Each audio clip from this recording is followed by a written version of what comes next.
ஓம் ஸ்ரீ சாய்ராம். ஜூலை 16, 2024. சுவாமி வழங்கும் இன்றைய அருளமுதம். நீங்கள் உங்களுடைய தெய்வ தத்துவத்தை உணரும் வரை, உங்களிடம் நான் ஒரு ஜீவன் எனும் ஜீவ தத்துவ உணர்வு இருக்கும் வரை, அதாவது நீங்கள் வேறு இறைவன் வேறு என்ற எண்ணம் இருக்கும் வரை, உங்களால் சில மனப்பாங்குகள் மற்றும் குறிக்கோள்களுடன் போராடாமல் இருக்க முடியாது. இதுவே ஆன்மீக சாதகனின் நிலை.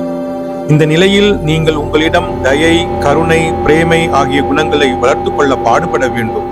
ஏனெனில் இவை இல்லாமல் யோகமும் ஞானமும் சித்திக்காது.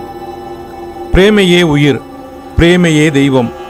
ஒரு செயல் இறைவனுக்கு அர்ப்பணிக்க தகுந்ததாகவும் அவன் அருளை வெல்லும் அளவிற்கு தூயதாகவும் இருப்பதற்கு அது பிரேமையின் வெளிப்பாடாக இருக்க வேண்டும்.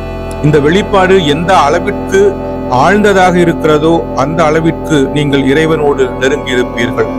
சாதி, மதம், இனம் ஆகியவற்றால் பிரேமை பாதிக்கப்படுவதோ மாற்றமடைவதோ இல்லை. பொறாமை, வன்மம், வெறுப்பு ஆகியவற்றால் அதை களங்கப்படுத்த முடியாது. இந்த தீய குணங்களால் பிரேமை மாசடையாமல் காத்திடுங்கள். வெறுப்போ வேறுபாடுகளோ அற்ற உணர்வுகளை வளர்த்து கொள்ள பாடுபடுங்கள்.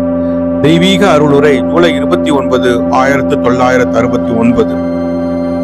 இறைவன் உங்களுள், உங்களுடன், உங்களை சுற்றியும், உங்களுக்கு மேலும், உங்களுக்கு கீழும் இருக்கிறான்.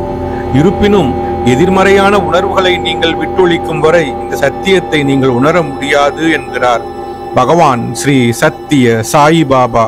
ஓம் ஸ்ரீ சாய்ராம். ஓம் ஸ்ரீ சாய்ராம். ஓம் ஸ்ரீ சாய்ராம்.